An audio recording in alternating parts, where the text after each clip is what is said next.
Je suis montée dans la voiture de mon mari et j'ai trouvé un tube de lubrifiant intime dans la boîte à gants. Je n'ai pas dit un mot. Je l'ai simplement remplacé en secret par de la superglue industrielle.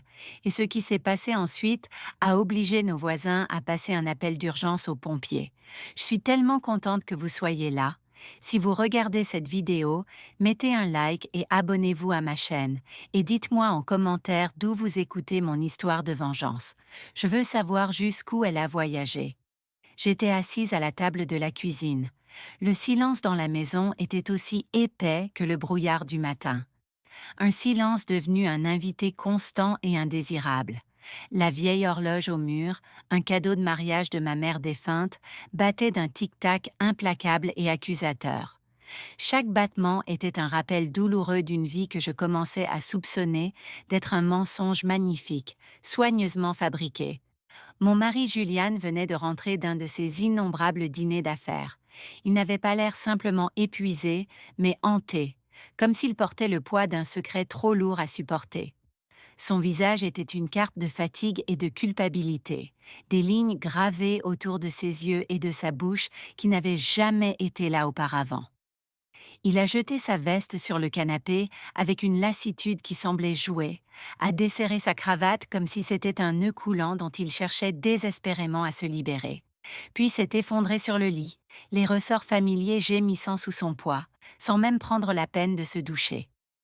La faible odeur de son parfum coûteux flottait dans l'air, mais elle se mêlait à une nouvelle fragrance étrangère, un parfum floral sucré qui ressemblait à une intrusion, à une confession effrontée d'une vie que je ne connaissais pas. Quelques minutes plus tard, le doux bourdonnement de ses ronflements a rempli la maison, un son qui autrefois me réconfortait, mais qui maintenant ressemblait à une berceuse moqueuse, une berceuse pour une idiote. Je me suis levée, avançant avec la grâce silencieuse et habituée d'une épouse de 40 ans, et j'ai commencé à ranger le désordre qu'il avait laissé au salon, sa veste, son portefeuille, son téléphone, son vieux ordinateur portable. L'écran du téléphone était encore allumé, un nouvel email brillant comme un présage sinistre. J'ai froncé les sourcils. Julian n'utilisait jamais les emails. Il disait toujours « Juliette, toute cette technologie, c'est trop compliqué. Je préfère simplement passer un appel. » Mais là, un email. Il était là, en pleine vue. Un fantôme numérique d'une vie qu'il menait sans moi. Par une curiosité morbide qui me semblait à la fois mauvaise et nécessaire, je l'ai ouvert. Le message était court, à peine une poignée de mots, mais il allait briser mon monde. Tu as été incroyable ce soir, papa. C'était suivi d'un cœur rouge, un symbole d'affection qui a transpercé mon propre cœur d'une douleur froide et tranchante. Je me suis figée comme si quelqu'un m'avait giflé. Le monde numérique était un miroir cruel, reflétant une vérité que j'étais trop terrifiée pour regarder. Papa. Le mot a résonné dans mon esprit. Qui l'appelait ainsi? Et avec un ton aussi intime, aussi affectueux. J'ai fait défiler, le pouce tremblant, cherchant d'autres indices. Mais il n'y avait rien. Juste une adresse e-mail étrange, un mélange de caractères sans sens qui n'offrait aucune réponse, seulement plus de questions. Un frisson m'a parcouru, non pas de froid, mais d'une peur profonde, jusqu'aux os. C'était comme un vent glacé entrant par une fissure dans la porte de ma vie, révélant une chambre secrète dont je ne soupçonnais pas l'existence. J'ai jeté un regard vers la chambre et j'ai vu Julian se retourner avec un ronflement saccadé, le visage calme et paisible, contraste brutal et révoltant avec la tempête qui hurlait en moi. Mon cœur battait comme celui d'une voleuse, un rythme frénétique et coupable. J'ai remis le téléphone en place, si secoué que j'ai failli le faire tomber. J'ai continué à ranger, mes gestes devenus mécaniques, robotiques. J'ai rassemblé ses vêtements sales pour les mettre au linge. En vérifiant les poches de son pantalon, j'ai senti un morceau de papier plié, net et neuf. C'était un reçu d'un steakhouse chic à San Antonio, daté de ce soir-là. J'ai froncé les sourcils. San Antonio? Il m'avait dit qu'il retrouvait ses associés à Dallas. Un petit rire amer m'a échappé. Julian détestait conduire jusqu'à Dallas. San Antonio, en revanche, était l'endroit où sa mère avait vécu avant de mourir. Il y avait de bons souvenirs, il me l'avait souvent rappelé. Mais avec qui avait-il dîné à San Antonio en me mentant sur Dallas? Le reçu indiquait une table pour deux, une bouteille de Cabernet Sauvignon coûteux, un vin qu'il m'avait acheté pour notre 10e anniversaire, un vin que je n'avais jamais oublié, et des plats principaux de filets et de pâtes.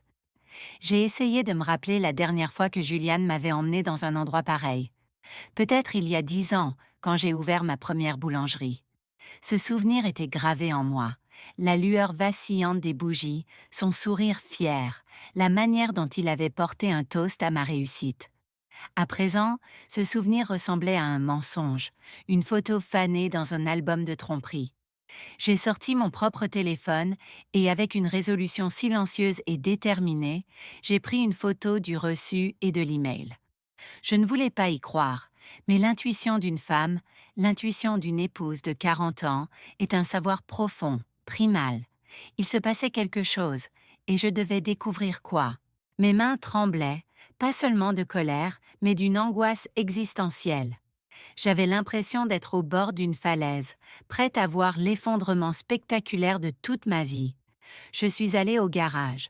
Le vieux SUV de Julian était encore tiède, l'air chargé d'odeurs d'essence et de ce parfum floral sucré sur ses vêtements. J'ai ouvert la portière, une petite terreur froide m'enserrant l'estomac. J'ai allumé ma lampe et j'ai vérifié chaque recoin du siège conducteur. Rien d'anormal, juste quelques pièces et une bouteille d'eau vide. Mais quand j'ai glissé la main dans la boîte à gants côté passager, mes doigts ont heurté quelque chose de plastique et de glissant. Je l'ai tiré et mon cœur a failli s'arrêter. Un tube de lubrifiant intime déjà utilisé, avec des résidus secs sur le bouchon, une preuve collante et accablante. Je suis restée là, dans le garage sombre, à le regarder comme si c'était un secret sale, la manifestation tangible de mes pires craintes. Julian et moi n'avions pas été intimes depuis des années. Il disait toujours qu'il était fatigué, que l'âge avait éteint son désir. Alors, à quoi servait ce lubrifiant? La question martelait mon esprit, chaque syllabe comme un coup de marteau sur ma réalité fragile.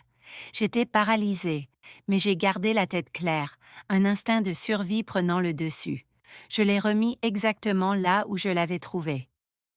Je me suis essuyé les mains avec une serviette, les frottant à vif, comme si j'avais peur que la trahison laisse une marque permanente sur ma peau. J'ai continué à chercher, cette fois plus prudemment, plus méthodiquement. Sous la banquette arrière, j'ai trouvé des serviettes froissées imbibées d'un parfum floral sucré qui n'était pas celui d'un homme et pas le mien. Ma rose douce et familière.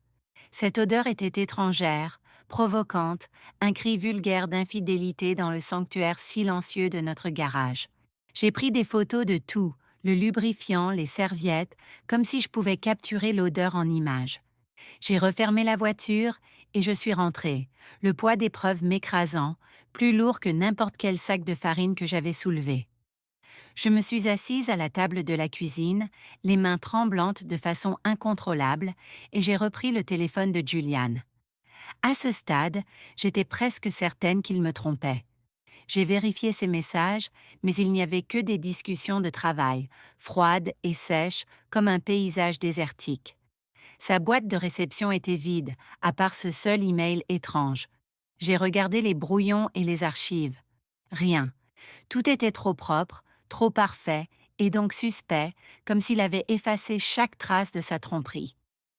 Un maître du mensonge, ai-je pensé amèrement. Ma rage était désormais une pierre froide et dure dans ma poitrine, et une nouvelle émotion, plus dangereuse, a commencé à s'éveiller. Un besoin de vérité, une nécessité d'exposer le mensonge, quel qu'en soit le prix. Le lendemain matin, à peine le soleil levé et la lumière douce filtrant à travers les rideaux, j'étais déjà réveillée, un fantôme dans ma propre maison. L'image du lubrifiant, du reçu du restaurant et de cet email tournoyait sans cesse dans ma tête, un carrousel venimeux de doutes. J'étais dans la cuisine, les mains occupées, mais l'esprit en tourbillon. J'ai préparé un petit déjeuner simple, 2 œufs au plat, du pain grillé et une tasse de café noir fort que Julian aimait. Je n'avais presque pas dormi. Julian est descendu l'air fatigué, les cheveux en bataille, les yeux encore lourds. Il s'est assis, a pris sa tasse, a bu une gorgée et l'a reposée à moitié pleine.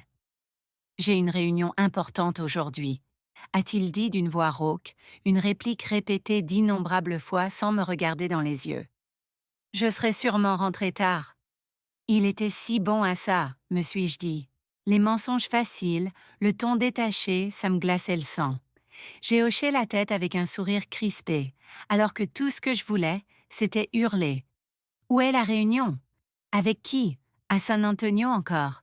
Mais je me suis retenue, ma rage étant un feu silencieux et j'ai simplement répondu. D'accord, sois prudent. Il s'est levé, m'a tapoté l'épaule, un geste qui ressemblait plus à un automatisme qu'à une marque d'affection. Et il est parti. La porte s'est refermée, laissant la cuisine dans le silence et moi avec un soupçon qui grandissait en certitude monstrueuse. J'ai débarrassé la table et j'ai lavé la vaisselle une par une, le rythme de la tâche comme une petite encre dans la tempête. Je ne pouvais pas rester là à inventer des théories. Il me fallait la vérité, des preuves solides.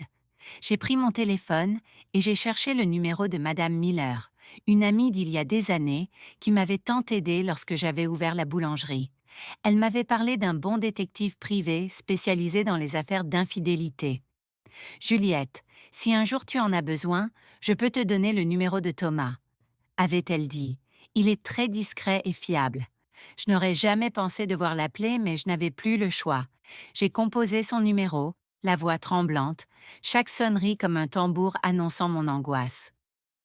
Bonjour, Madame Miller. Pouvez-vous m'aider à contacter Thomas? J'ai besoin de lui. Elle est restée silencieuse quelques secondes, une pause qui en disait long avant de répondre. Juliette, qu'est-ce qu'il se passe? Julian a fait quelque chose. J'ai soupiré, ne voulant pas entrer dans les détails au téléphone, mon orgueil meurtri à vif. J'ai juste besoin de connaître la vérité. Pouvez-vous m'aider? Madame Miller, femme de peu de mots mais d'une intuition profonde, a accepté immédiatement, et à peine une heure plus tard, j'ai reçu un message de Thomas me demandant de le retrouver à midi dans un petit café du centre-ville. Madame Roberts, ne vous inquiétez pas, je vais vous aider, a-t-il écrit. Le message était bref, mais suffisant pour me donner un peu de soulagement. Une bouée dans un océan de tromperies. À midi, je suis allée au café, un endroit minuscule aux tables en bois usées, avec l'arôme de café torréfié dans l'air, une odeur qui d'ordinaire me réconfortait, mais qui maintenant me semblait étrange. J'ai choisi un coin à l'écart, où personne ne ferait attention à moi, une ombre dans une pièce pleine de lumière. Thomas est entré, un homme d'âge moyen, petit et trapu, portant une chemise bleu clair simple et des yeux philosophiques qui semblaient tout lire, tout voir au-delà des apparences.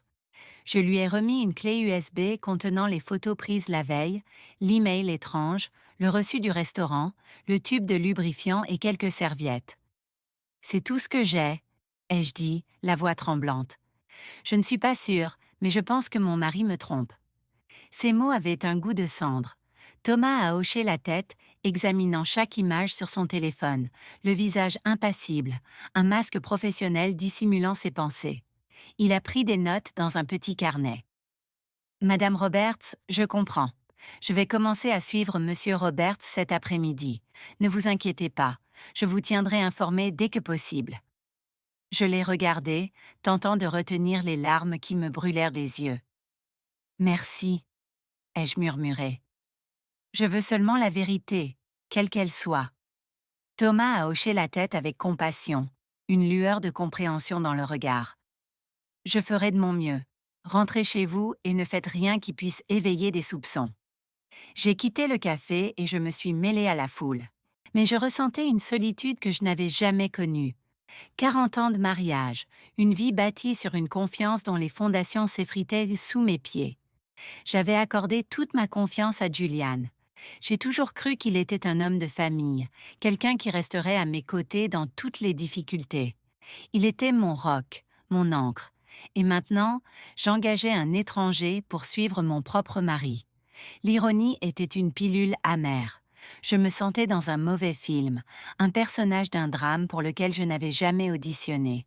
Ce soir-là, alors que j'étais à la boulangerie, l'odeur familière de levure et de farine, présence apaisante constante, en train de vérifier des factures de livraison, mon téléphone a vibré. Un message de Thomas.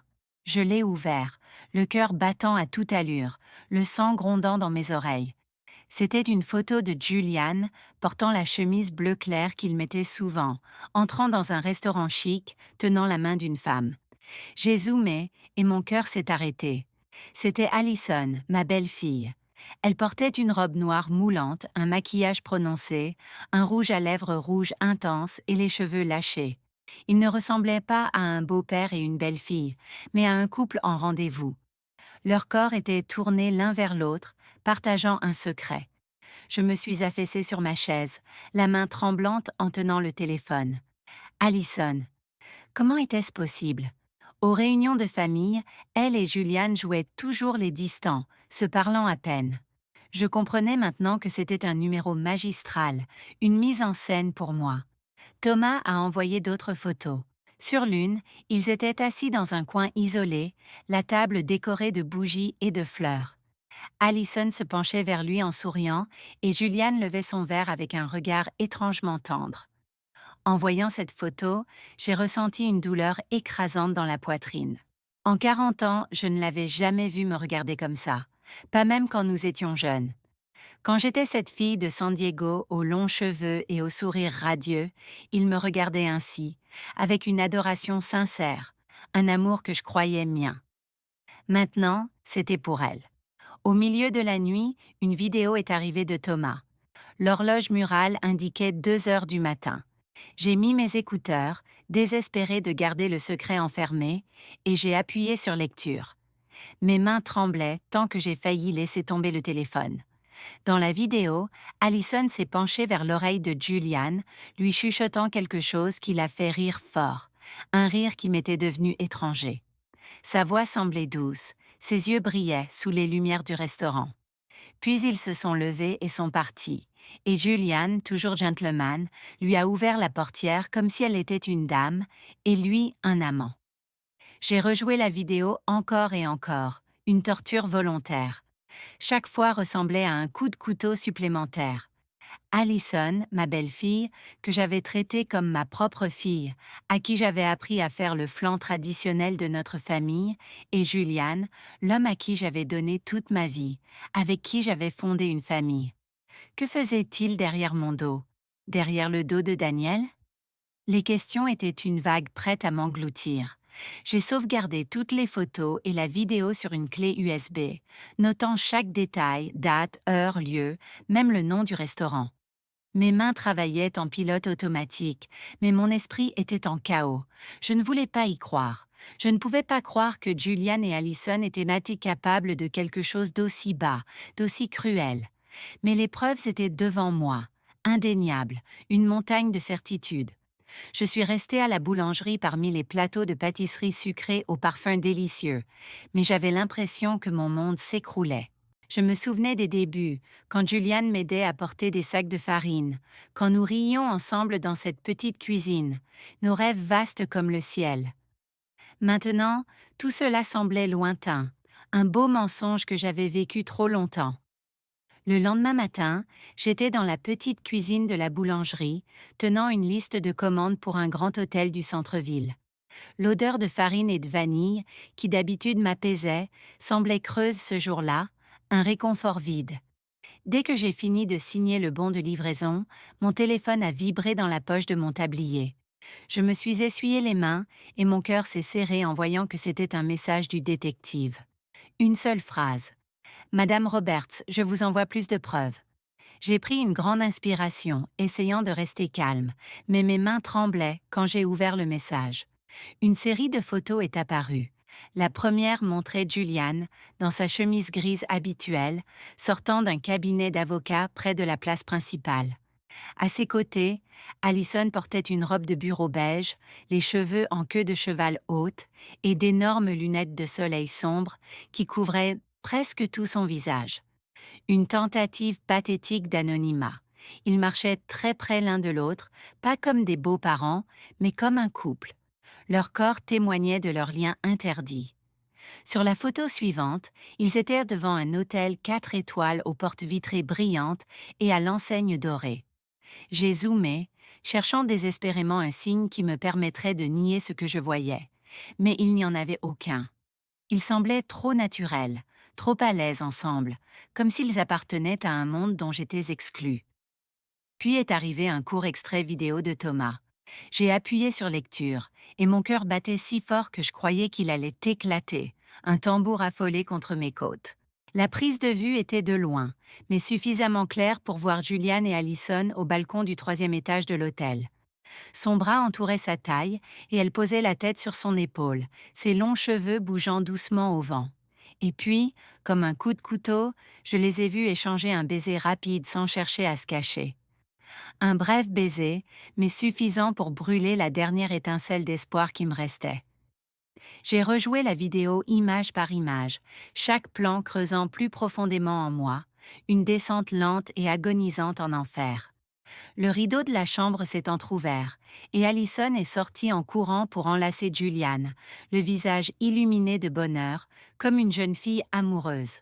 Je me suis affaissée sur la chaise, agrippant le bord de la table pour ne pas m'effondrer. Thomas a écrit. Ils ont aussi loué la chambre pour l'après-midi. On dirait qu'ils restent pour la nuit. Je vais les surveiller.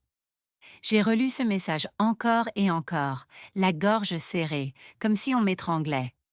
Quelques heures plus tôt, Juliane m'avait décrit « Juliette, je ne rentrerai pas ce soir. Je dois voir un partenaire potentiel venu de l'extérieur.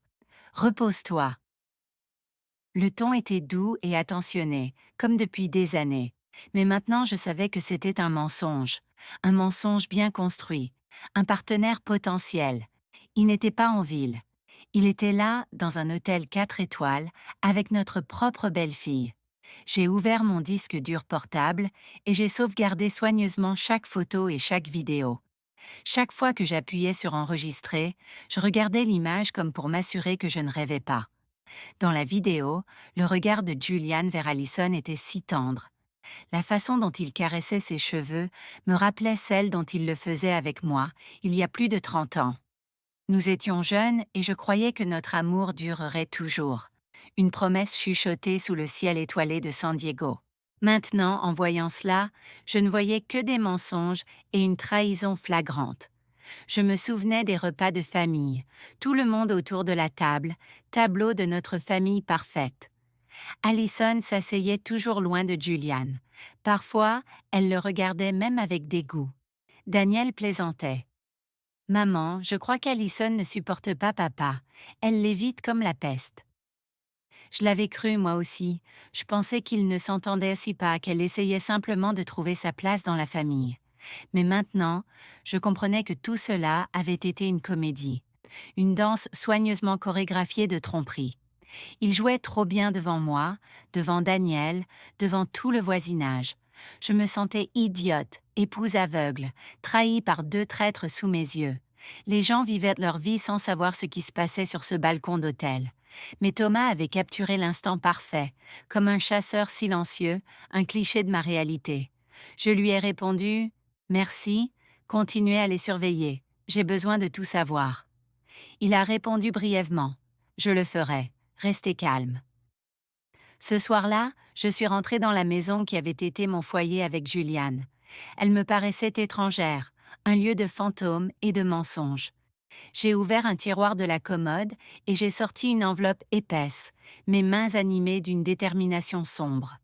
J'ai imprimé toutes les preuves, photos de Julian et Allison sortant du cabinet d'avocat, photos d'eux entrant à l'hôtel, photos d'eux au balcon et chaque image de la vidéo. J'ai tout arrangé, scellé l'enveloppe et je l'ai cachée au fond du tiroir sous de vieilles photos de famille. J'ai regardé une photo de nous 4, Julian, Allison, Daniel et moi, à l'anniversaire de Daniel il y a quelques années. Allison souriait, serrant Daniel dans ses bras, tandis que Julian se tenait près de moi, la main sur mon épaule, l'air fier. Maintenant, en la regardant, je n'avais qu'une envie. La déchirer, arracher leur sourire de ma vie. Le lendemain matin, juste avant l'aube, j'ai entendu la porte d'entrée s'ouvrir lentement. Juliane a titubé à l'intérieur, sentant l'alcool. Le partenaire était trop difficile, Juliette. S'est-il plaint d'une voix rauque, les yeux rouges, comme s'il avait veillé toute la nuit. J'ai dû beaucoup boire, je suis mort de fatigue. J'étais dans la cuisine avec un verre d'eau à la main, le regardant jouer la comédie tout en ayant l'impression qu'il frottait du sel dans une plaie. Repose-toi, ai-je répondu calmement, la voix habituée d'une épouse. Tu dois aller travailler demain. Il a hoché la tête, m'a tapoté l'épaule comme si de rien n'était, puis a traîné jusqu'à la chambre. Quelques minutes plus tard, il ronflait paisiblement, comme s'il ne m'avait jamais trompé, comme s'il n'avait jamais passé la nuit à l'hôtel avec notre belle-fille. Quand j'ai été sûre qu'il dormait, mon téléphone a vibré. C'était un appel du détective Thomas. Sa voix était basse, presque un murmure, comme s'il craignait qu'on l'entende. Madame Roberts, j'ai enregistré leur conversation sur le parking de l'hôtel. J'ai utilisé un équipement spécial. Ils n'ont rien remarqué. Je vous l'envoie maintenant. Mon cœur battait fort, mais je me suis contentée de répondre. Merci Thomas, envoyez-moi le fichier. Quelques minutes plus tard, un fichier audio est apparu dans mes messages. J'ai mis mes écouteurs, je me suis assise à la table et j'ai appuyé sur lecture. La première chose que j'ai entendue, c'était la voix d'Alison, froide et ambitieuse, la voix d'une étrangère. Papa, dépêche-toi avec ce faux contrat. Je veux déjà toute la chaîne de magasins. Je veux que cette vieille peau soit sortie de la maison. J'ai reçu ça comme un coup dans la poitrine et j'ai serré le téléphone. Puis la voix de Juliane, profonde et assurée. Ne t'inquiète pas pour ces papiers. Juliette ne sait rien. Laisse-moi faire. Elle me fait trop confiance. C'était comme une lame tournant dans mon cœur. Il ne se contentait pas de me tromper. Il prévoyait de me prendre tout ce que j'avais construit. La chaîne de boulangerie, toute la sueur, les larmes et les nuits blanches. Cuire chaque fournée, courir partout en ville pour livrer afin de préserver ma réputation. Tout cela était à moi. Julian ne s'était jamais sali les mains en cuisine. Il n'avait jamais servi au comptoir ni signé des contrats avec des hôtels. Et maintenant, lui et Allison voulaient tout me voler, me mettre dehors de la maison que j'avais transformée en foyer. J'ai failli m'effondrer, mais j'ai gardé assez de sang-froid pour copier l'audio sur la clé USB où je gardais les autres preuves. J'ai noté soigneusement l'heure et le lieu, comme pour me tenir debout au milieu de la tempête. Le lendemain matin, en faisant du café à la boulangerie, mon téléphone a vibré encore. Thomas a envoyé une nouvelle série de photos prises au téléobjectif. On y voyait Julian et Allison à l'intérieur de sa voiture, une grosse pile de papier devant eux. Allison tenait un stylo rouge et annotait le document avec application. Julian, à côté, hochait la tête et souriait comme s'il approuvait tout. Thomas a écrit « J'ai entendu quelque chose. On dirait qu'ils veulent utiliser un contact au bureau du notaire pour effectuer le transfert. Je vais enquêter davantage. » J'ai zoomé sur la photo. Je distinguais des lettres sans pouvoir les lire. Mais je savais que ce n'étaient pas des papiers de travail ordinaires. Ils préparaient le vol de tout ce que j'avais bâti étape par étape. Je suis restée là parmi les plateaux de pâtisserie si parfumés, avec l'impression que mon monde s'effondrait. J'ai rouvert l'audio, remis mes écouteurs et écouté chaque phrase, chaque mot. Cette vieille femme misérable, c'est ainsi qu'Allison me nommait. Je me suis rappelé les jours où elle venait d'entrer dans la famille, quand je lui apprenais à faire du riz, quand je la serrais dans mes bras comme une fille, je pensais qu'elle faisait partie de la famille, qu'elle serait la femme qui, avec Daniel, construirait l'avenir. Et Julian, l'homme que j'aimais depuis que j'étais une fille à San Diego, qui avait juré de rester avec moi jusqu'à la fin. Ils avaient fait de moi une plaisanterie, une idiote qui croyait encore en l'amour et la famille. Une cliente régulière est entrée, Madame Peterson, qui achetait toujours des pâtisseries pour ses petits-enfants. « Juliette, votre boulangerie est pleine ces derniers temps. Votre chaîne s'agrandit. Je suis si fière de vous. » a-t-elle dit d'une voix chaleureuse. J'ai forcé un sourire et j'ai répondu « Merci, je fais de mon mieux. » Mais à l'intérieur, j'étais en ruine. Je me demandais ce qu'elle penserait si elle savait la vérité. Me verrait-elle comme une femme forte ou juste comme une idiote trahie par son mari et sa belle-fille? J'ai emballé les pâtisseries de Madame Peterson, lui ai dit au revoir à la porte, puis je me suis laissée tomber sur ma chaise, les mains sur la tête. Je voulais pleurer, mais aucune larme ne venait. À la place, une rage silencieuse brûlait en moi, comme le feu d'un four prêt à embraser tout à tout moment. Ce soir-là, au dîner, je me suis assise face à Juliane dans la petite cuisine sous la lumière jaune qui déformait étrangement ses traits. Il mangeait et parlait d'une voix monotone, comme si rien n'allait, comme si le monde n'était pas sur le point de s'écrouler pour lui. Juliette, je dois signer des documents importants cette semaine. Peut-être que tu devrais les regarder, c'est compliqué. J'ai pris un morceau de pain et fait semblant d'en mordre, mais dans ma tête, je n'entendais que la voix d'Allison dans l'enregistrement. Papa, dépêche-toi de signer les faux contrats. Je savais qu'il testait le terrain. Il voulait m'entraîner dans son plan sale. J'ai souri sèchement, le masque d'une épouse trop fatiguée pour discuter, et j'ai répondu oui, je les regarderai plus tard. Je suis fatiguée maintenant. Il a hoché la tête, a bu une gorgée de vin, me regardant comme si de rien n'était. Mais je savais que derrière ce sourire se cachait un homme prêt à me prendre tout ce que j'avais construit. Un prédateur attendant le bon moment pour frapper. Julian a bu encore quelques verres. Son visage s'est empourpré et il s'est mis à bafouiller à propos d'un client difficile vu dans la journée.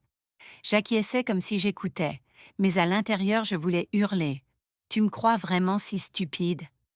Quand il s'est levé, titubant pour aller à la chambre, j'ai débarrassé la table, chacun de mes gestes lents, contenant la colère bouillonnante en moi. Il s'est jeté sur le lit, ronflant fort, et a laissé ses clés de voiture sur la table de nuit, scintillant sous la lumière faible, comme un appel de sirène vers ma vengeance. Je les ai fixés, le cœur battant. C'était ma chance, mon moment. Je suis entrée dans la chambre lentement, sans faire un bruit. Chaque pas semblait marcher entre douleur et résolution, entre le passé et un avenir inconnu.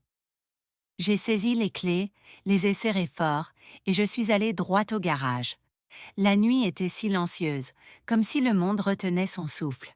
Je n'entendais que les grillons dehors, leur chant comme bande-son de ma fureur muette. J'ai allumé la lampe de mon téléphone. La lumière faible a éclairé le vieux SUV de Julian, complice silencieux de sa trahison. J'ai ouvert la portière. L'odeur d'essence était encore là, mêlée à ce parfum sucré étrange. J'ai ouvert la boîte à gants entre les sièges, et il était là, le tube de lubrifiant au bouchon mal vissé et aux résidus secs sur le bord, un monument à leur infidélité. Je l'ai tenu dans ma main, comme si je tenais un secret sale. Il était clair qu'il l'avait utilisé encore, comme une confirmation que Julian et Allison jouaient toujours leur jeu secret, leur petite danse tordue. J'ai emporté le tube à la cuisine, je l'ai posé sur le plan de travail et je me suis lavé les mains au savon au citron. Je les ai frottés soigneusement, comme pour effacer toute trace de la trahison que je venais de toucher. L'odeur fraîche n'a pas calmé ma colère, mais elle m'a aidé à rester concentrée.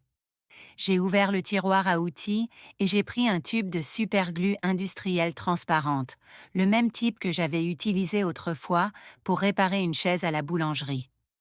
Un outil de mon métier, devenu maintenant une arme de ma vengeance. J'ai dévissé le bouchon du lubrifiant et j'ai rempli le tube de colle, goutte après goutte, jusqu'à ce qu'il soit complètement plein. J'ai essuyé l'embout, je l'ai secoué doucement pour mélanger, et j'ai testé un peu. Ça sortait sans problème, exactement comme le lubrifiant d'origine. Au premier coup d'œil, personne n'aurait remarqué la différence. J'ai esquissé un sourire alors qu'un ouragan rugissait en moi. Ce n'était pas un jeu, c'était le premier pas vers la justice. J'ai remis le tube dans la boîte à gants, j'ai ajusté le tapis de sol et le siège exactement comme avant, comme si personne n'avait touché à quoi que ce soit, puis j'ai refermé la voiture. J'ai ouvert le coffre pour vérifier. Il n'y avait que des sacs froissés, une bouteille d'eau vide et un préservatif non utilisé dans un coin. Mon cœur a raté un battement, mais je n'étais plus surprise.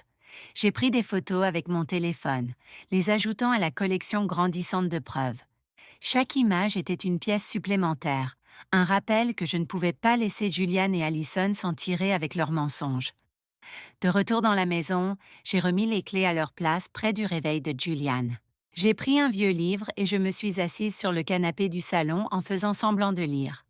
La lumière faible tombait sur les pages, mais je n'arrivais pas à lire un seul mot. Ma tête tournait. Je pensais à Daniel, mon fils, qui croyait vivre heureux avec Allison sans connaître la vérité. Comment lui dire que sa femme et son propre père nous trahissaient? Je pensais à la chaîne de boulangerie, aux 40 ans de travail et de nuits blanches, à toutes les disputes avec Julian pour défendre mon rêve. Il ne l'avait jamais vraiment compris, mais je croyais qu'il me soutenait. Maintenant, je savais qu'il attendait juste le bon moment pour tout prendre. 1 heure plus tard, Julian s'est réveillé et a trébuché jusqu'à la cuisine pour boire de l'eau. Il a vu les clés sur le comptoir et n'a rien suspecté. Tu ne dors toujours pas, Juliette? A-t-il demandé d'une voix pâteuse. J'ai souri et répondu. Non, je lis un peu. Finis ton eau et retourne te coucher. Il a hoché la tête, a bu, puis est retourné à la chambre et s'est mis à ronfler immédiatement. Je le regardais comme un étranger. Cet homme qui avait promis d'être avec moi jusqu'au bout préparait maintenant la destruction de ce que j'aimais le plus. Mais il ignorait que j'avais déjà commencé ma contre-attaque. À l'aube, je me suis levée. La lumière du soleil entrait timidement par la fenêtre de la boulangerie. J'étais dans ma cuisine habituelle, pétrissant la pâte, préparant des flans et des pâtisseries sucrées pour une grosse commande d'hôtel. J'écrasais la pâte de toutes mes forces, canalisant ma rage dans chacun de mes gestes. Quand je suis rentrée à la maison pour le petit déjeuner, j'ai fait un effort pour garder un visage calme. Julian était déjà levé, une tasse de café noir à la main. Je lui ai servi des œufs et du pain grillé. Julian, ai-je dit calmement. Je dois voyager à Nashville demain pour signer un contrat avec un nouveau partenaire. Je serai sûrement de retour tard. Est-ce que tu peux t'occuper du dîner? Je l'observais du coin de l'œil. Il a levé la tête, surpris, mais dans son regard brillait quelque chose qui n'était pas de l'inquiétude. C'était du soulagement. Un gros contrat? A-t-il demandé en me prenant la main avec une tendresse feinte. Ne t'inquiète pas, vas-y, je m'en occupe. Mais cette étincelle dans ses yeux, cette légère courbe de ses lèvres, comme si un poids venait de se lever, m'a transpercée. Il voulait que je parte et je savais exactement pourquoi. J'ai souri et j'ai hoché la tête. Merci, je t'appellerai si je rentre tard. Il a repris une gorgée de café. Puis, il s'est levé en disant qu'il devait aller tôt au bureau. En sortant, j'ai vu qu'il avait laissé son téléphone sur la table, l'écran allumé affichant un appel manqué. Le nom qui apparaissait était AT. J'ai froncé les sourcils. Mon cœur battait à tout rompre. Allison, j'en étais sûre. Avant que je puisse toucher le téléphone, Julian est revenu, l'a attrapé à la hâte et a éteint l'écran devant moi. Je l'avais oublié, a-t-il marmonné avec un sourire forcé. Et il est parti. Je suis restée là à regarder la porte se fermer, avec l'impression d'avoir reçu une gifle. Il ne cherchait même plus à le cacher. Ce jour-là, j'ai travaillé comme une machine, livrant du pain, signant des factures, souriant aux clients. Mais mon esprit restait fixé sur Julian et Allison. Je ne pouvais pas les laisser continuer leur farce derrière mon dos, et celui de Daniel. J'avais besoin de plus de preuves, d'entendre de leur propre bouche ce qu'ils disaient quand ils pensaient tant que personne n'écoutait. Cette nuit-là, j'ai fait semblant d'être fatiguée. Je me suis couchée tôt et j'ai dit à Julian, « Je dois me lever tôt demain pour prendre le bus, alors je vais dormir. » Il a hoché la tête, m'a tapoté l'épaule. « Repose-toi, Juliette. Sois prudente pour ton voyage demain. » Je me suis allongée et j'ai fermé les yeux, mais j'ai tendu l'oreille, attentive à chaque bruit dans la maison. Vers minuit, quand les ronflements de Julian se sont arrêtés, je l'ai entendu se lever discrètement. La faible lumière de son téléphone brillait dans l'obscurité. Il est sorti de la chambre avec son téléphone, pensant que je dormais. Je suis restée immobile, le cœur battant. Puis je me suis levée lentement et je l'ai suivi sur la pointe des pieds. Je me suis cachée derrière le rideau épais du salon et je l'ai vu debout dans un coin sombre près de la fenêtre. Il a porté le téléphone à son oreille et a parlé doucement. « Oui, bien sûr. Viens à la maison demain. On n'aura plus besoin d'aller à l'hôtel. Juliette doit quitter la ville pour signer un contrat et elle rentrera tard. » J'ai entendu un petit rire de l'autre côté. La voix douce d'Allison. « Génial, papa. Enfin, on pourra se détendre. » Julian a ri en répondant. « Oui, bientôt, je t'attendrai. » Derrière le rideau, je sentais mon sang bouillir. Il ne se contentait pas de me tromper. Il prévoyait de transformer ma maison, la maison de mon fils et la mienne, en leur lieu de rendez-vous. Je suis retournée dans la chambre en silence, j'ai ouvert un tiroir et j'ai sorti l'ancien enregistreur de Daniel, celui que je lui avais acheté à l'université pour enregistrer ses cours. J'ai vérifié la batterie, mis une neuve et l'ai lancé en enregistrement continu. Je l'ai caché derrière l'étagère près de la tête de lit, certaine qu'il capterait tout. J'ai ajusté soigneusement le câble et je l'ai recouvert avec un cadre photo de famille. La photo de nous quatre au mariage de Daniel et Allison. En la regardant, j'ai senti un goût amer. Le sourire d'Allison, l'étreinte de Julian. À présent, tout n'était que mensonge. Avant de me recoucher, j'ai vérifié une dernière fois que l'enregistreur fonctionnait. J'ai replacé le cadre juste comme il fallait pour cacher le câble. Puis je me suis allongée, feignant de dormir. Julian est revenu, s'est jeté sur le lit et s'est mis à ronfler comme si de rien n'était. Mais mes yeux étaient grands ouverts dans l'obscurité, plus éveillés que jamais. J'ai attrapé l'horloge et j'ai réglé le réveil plus tôt que d'habitude. J'ai fermé les yeux, mais pas pour dormir. J'étais prête pour la prochaine étape de mon plan. Je me suis réveillée à 5 heures du matin alors qu'il faisait encore nuit. Seule la faible lumière des lampadaires entrait par la fenêtre. La maison était silencieuse. Je n'entendais que les ronflements réguliers de Julian dans la chambre. J'étais dans la cuisine, une tasse de café froid à la main, fixant la poêle d'huile déjà sur la cuisinière. C'était la dernière étape de mon plan, un simple piège à fumer, mais suffisant pour révéler la vérité. J'ai attaché une fine ficelle à l'allumeur de la cuisinière. Je l'ai passée jusqu'à la fenêtre et je l'ai fixée à un objet lourd, une vieille boîte à café trouvée dans le placard. Il me suffirait de tirer à distance, et la flamme allumerait l'huile, créant une épaisse fumée noire, assez pour alerter les voisins. J'ai entrouvert la fenêtre près de la cuisinière pour que la fumée puisse sortir. Puis j'ai fait un test. La fumée est montée rapidement, formant des spirales comme un avertissement. J'ai éteint aussitôt, tout vérifié de nouveau, et je me suis assurée de ne laisser aucune trace qui pourrait éveiller les soupçons de Julian. J'ai enfilé une veste, pris mon grand sac et j'ai fait semblant de partir pour mon voyage. Avant de sortir, je suis entrée dans la chambre et j'ai secoué Julian doucement. Je dois aller à la gare routière tout de suite, ai-je dit d'une voix calme. Je vais signer un contrat. Je serai probablement de retour tard ce soir. Il a ouvert les yeux et d'une voix endormie a répondu. D'accord, sois prudente, Juliette. Appelle-moi si tu as besoin de quelque chose. Puis il a enfoui son visage dans l'oreiller et s'est rendormi. J'ai regardé l'homme que j'avais autrefois aimé et en qui j'avais eu confiance. Maintenant il dormait là sans se douter du piège qui l'attendait. Je me suis détournée, le cœur lourd mais les jambes sûres, et au lieu d'aller à la gare, je suis allée chez Madame Peterson de l'autre côté de la rue. C'était ma voisine et mon amie. Elle a ouvert la porte et m'a regardée, inquiète en voyant mon sac. Juliette, qu'est-ce que tu fais debout si tôt? Il y a un problème? A-t-elle demandé avec affection. J'ai forcé un sourire. Madame Peterson, est-ce que je peux rester ici quelques heures? Je dois surveiller ma maison. Elle a froncé les sourcils, mais n'a rien dit de plus. Elle m'a servi une tasse de café chaud et m'a donné une chaise près de la fenêtre.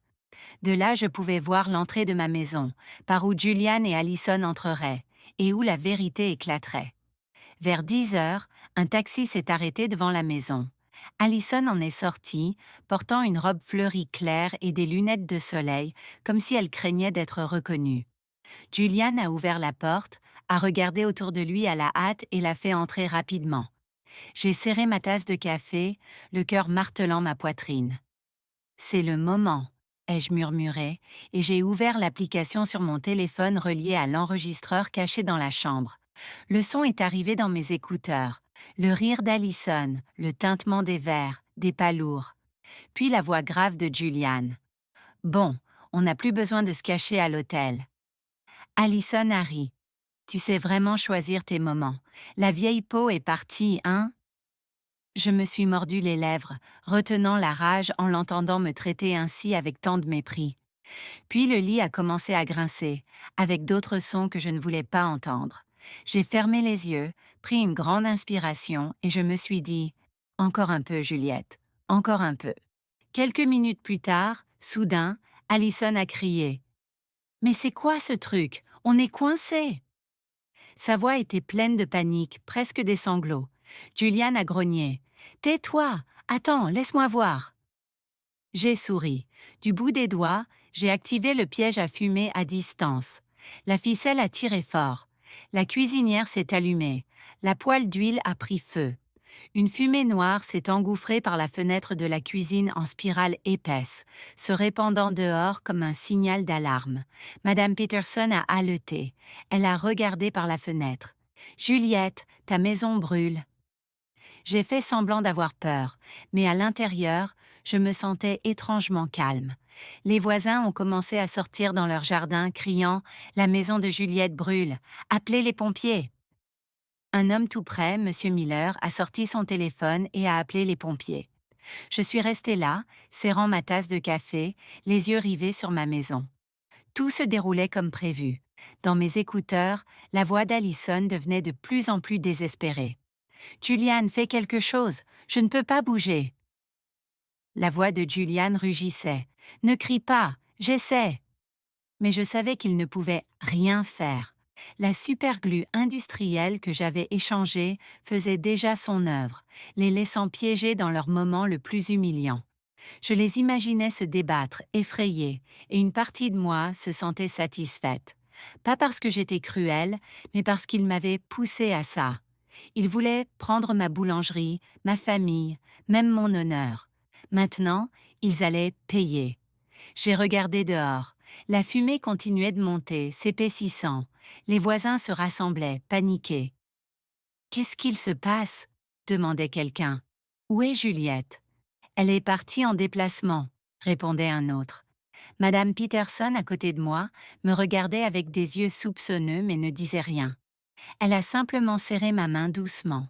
Je savais qu'elle avait un pressentiment, mais je n'avais pas besoin de lui donner d'explication. La vérité allait exploser, et j'étais prête.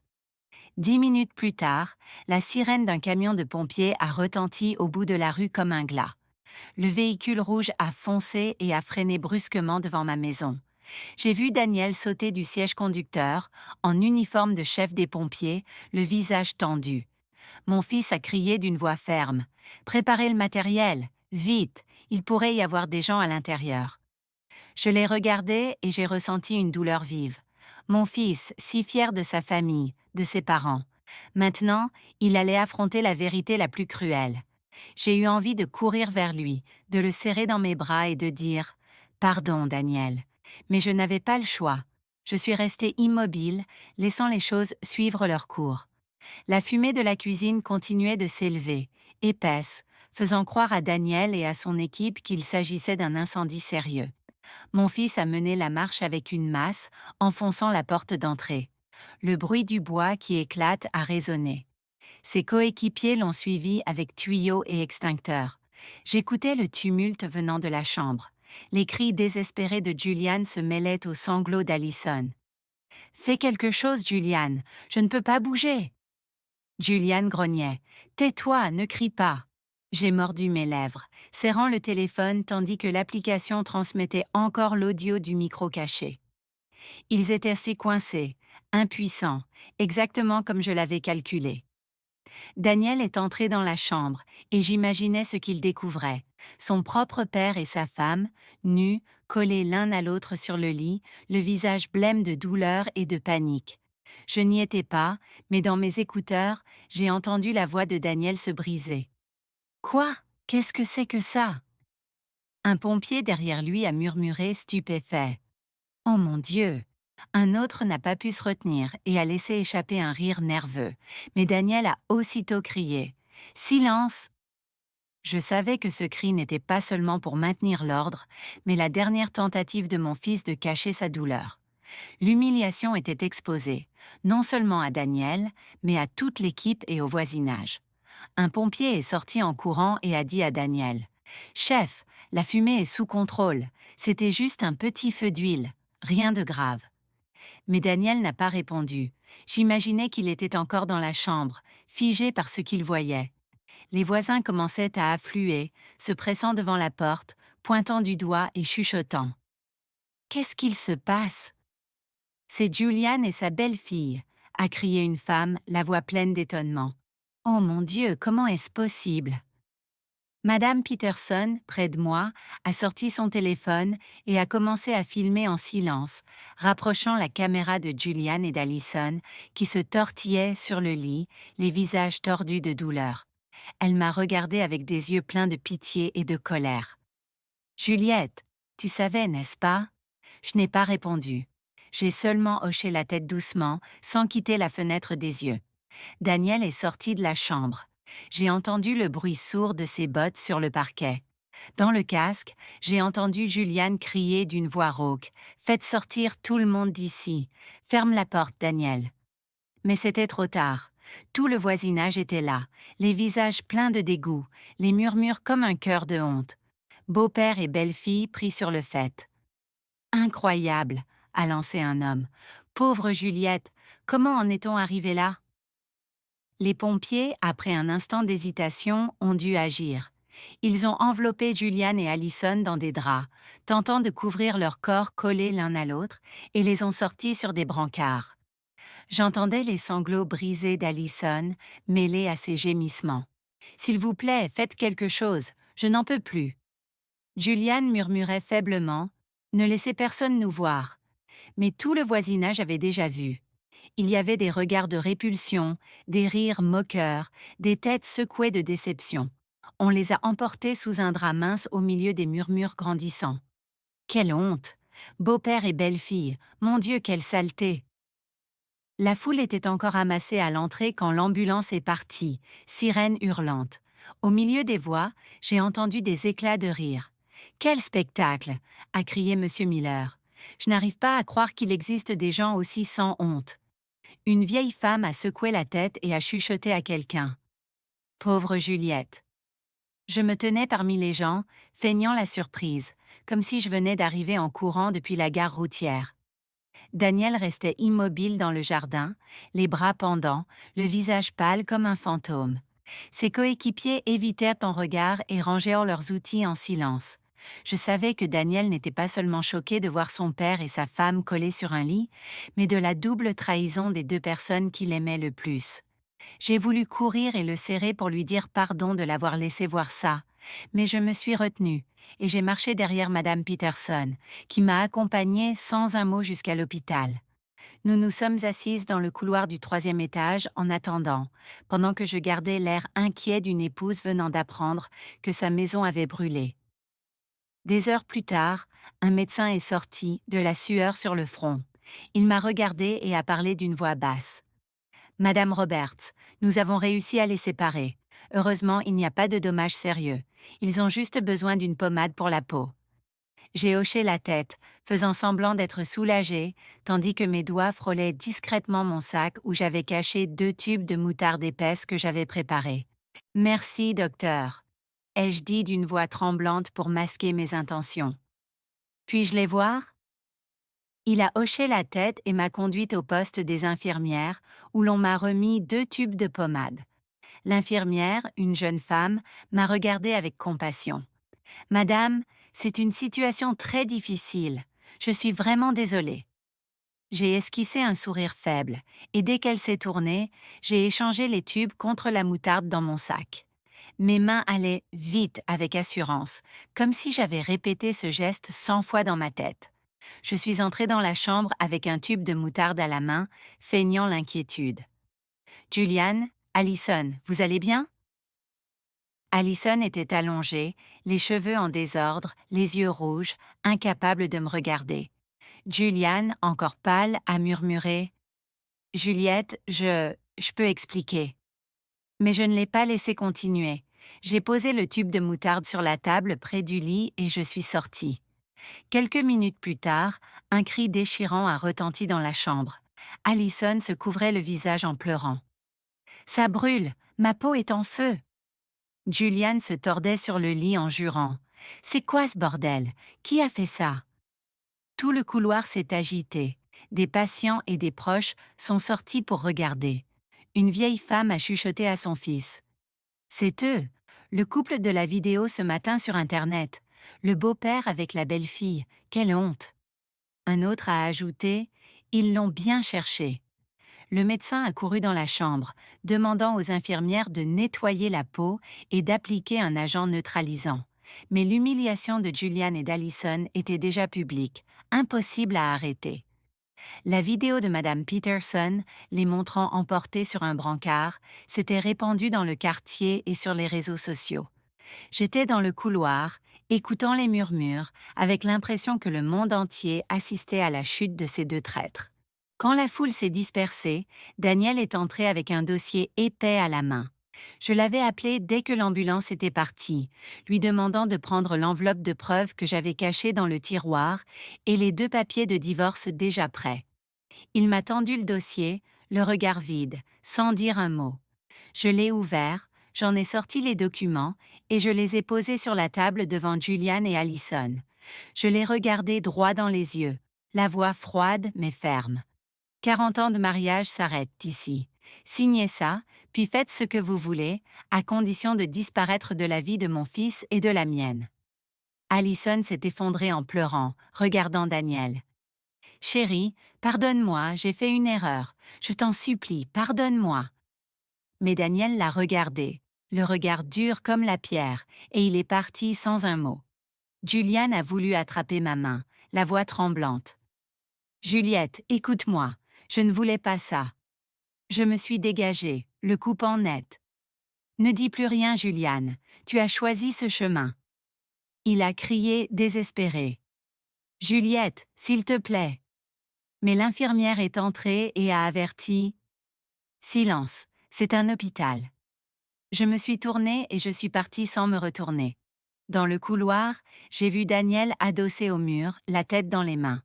Je me suis approchée et j'ai posé ma main sur son épaule, mais il n'a pas relevé le visage. « Maman », a-t-il chuchoté, la voix brisée. Pourquoi fallait-il que ce soit papa? Pourquoi elle? Je n'ai pas répondu. Je l'ai simplement serré fort dans mes bras, partageant sa douleur et la mienne. À ce moment-là, je savais que Julian et Allison avaient tout perdu. Leur honneur, leur mariage, même leurs plans sordides. Mais Daniel et moi avions aussi perdu une famille. Je n'espérais qu'une chose, qu'avec le temps, nous trouvions la paix. Quelques semaines après le scandale, ma boulangerie n'avait jamais été aussi fréquentée. La petite clochette de la porte n'arrêtait pas de sonner. Les clients entraient et sortaient en souriant, avec des compliments.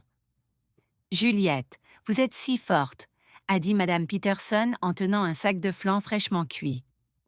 Tout le quartier est fier de vous, de la façon dont vous avez défendu votre entreprise familiale au milieu de toute cette saleté. J'ai souri et je les remerciais. Les gens me soutenaient. Ils m'appelaient une femme forte, mais moi seule savais que cette force venait des morceaux brisés de mon cœur.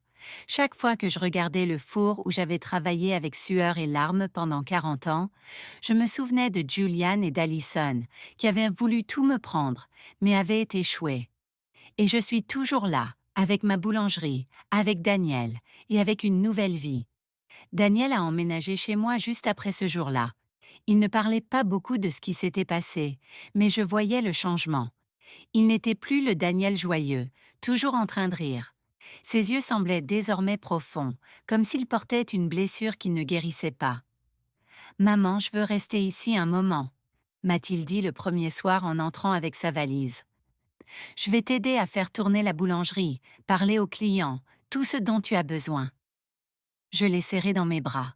J'ai senti la chaleur du fils que j'avais élevé et j'ai simplement hoché la tête sans poser de questions. Je savais que Daniel avait besoin de temps, et moi aussi. Chaque matin, nous ouvrions la boulangerie ensemble.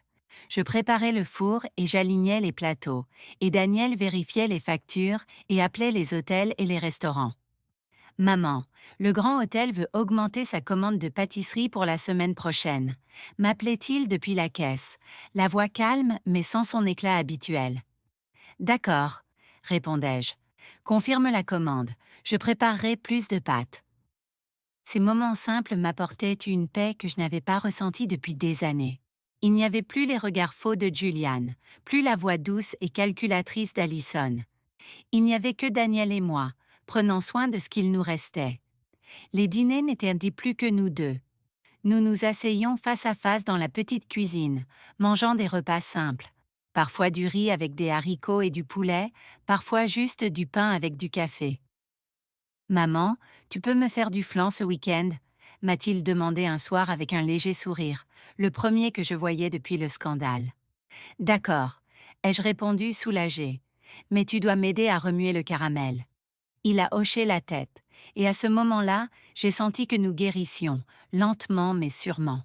J'ai commencé à prendre du temps pour moi, ce que je n'avais presque jamais fait en 40 ans. J'ai rejoint un club de cuisine au centre communautaire où des femmes de mon âge partagèrent des recettes et racontèrent leurs histoires. « Juliette, vous faites le meilleur flan du quartier », m'a dit une femme en riant quand j'ai apporté un plateau. J'ai répondu en souriant. C'est une petite astuce que j'ai apprise à San Diego. J'ai aussi recommencé à aller à l'église le week-end. Je m'asseyais en silence, la lumière des vitraux sur mon visage, et je priais, non pas pour Julian ou Alison, mais pour Daniel, pour moi, pour que nous trouvions la force d'avancer. Parfois, je me promenais avec Madame Peterson sur la place du village, l'écoutant parler des ragots du quartier. « Tu sais, Juliette, » disait-elle, les yeux brillants, « tout le monde parle encore de Julian et Alison, mais ils disent que c'est toi qui as gagné. » Je souriais sans répondre. J'ai peut-être gagné, mais le prix, c'était de perdre toute ma famille. Daniel aussi a commencé à changer. Il parlait moins bas et s'est remis à me raconter son travail de pompier. « On a éteint un feu au marché hier », m'a-t-il dit un soir en dînant. « C'était vraiment dangereux, maman. Mais heureusement, personne n'a été blessé. » Je l'écoutais, le cœur rempli de fierté. « Fais attention », ai-je dit, la voix tremblante. « Tu es tout ce qu'il me reste. » Daniel m'a regardé avec tendresse. « Ne t'inquiète pas, maman, je ne te laisserai jamais seule. » Ces mots étaient comme un remède. Ils me rendèrent la foi. Même si j'avais perdu tant de choses, il me restait mon fils, qui serait toujours là. Un après-midi, alors que la boulangerie était pleine, je me suis assise à la caisse, regardant l'agitation dans la rue. La clochette de la porte sonnait sans arrêt. L'odeur de pain sucré remplissait l'air. J'ai regardé les plateaux de flan et de pâtisserie, et j'ai pensé à tout le chemin parcouru. J'avais construit cette boulangerie de mes propres mains, d'une fille de San Diego à une femme qui savait endurer. Julian et Alison avaient voulu tout me prendre, mais ils avaient échoué. J'ai gardé ma boulangerie, j'ai gardé Daniel, et surtout, je me suis gardée moi-même. Avez-vous aimé mon histoire? Et de quelle ville m'écoutez-vous? J'attends vos commentaires avec impatience. Il y a tellement plus sur ma chaîne. N'oubliez pas de vous abonner. On se retrouve dans la prochaine histoire de vie, avec amour et respect.